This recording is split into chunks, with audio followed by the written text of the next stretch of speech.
The things that we wonder about. I mean, what happens to the giant chunks of household appliances when placed on the curb for the city to pick up?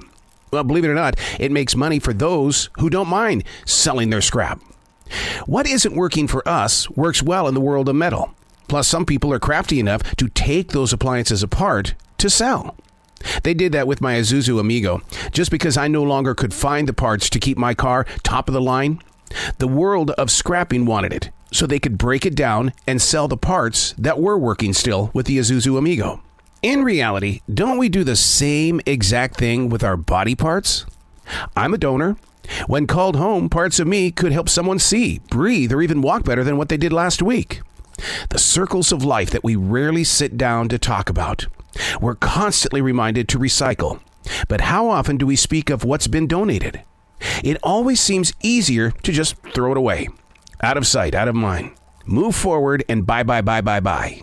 We can learn a lot if we would just take the time to witness what real recycling is.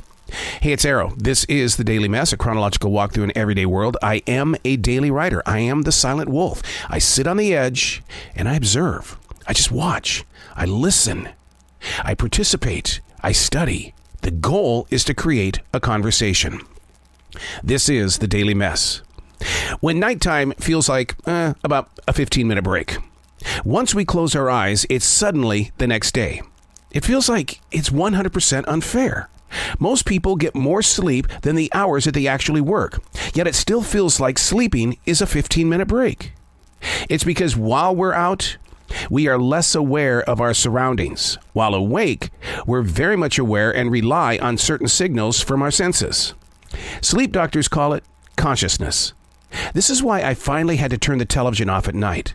I wasn't sleeping. My mind was locked in on whatever program was playing.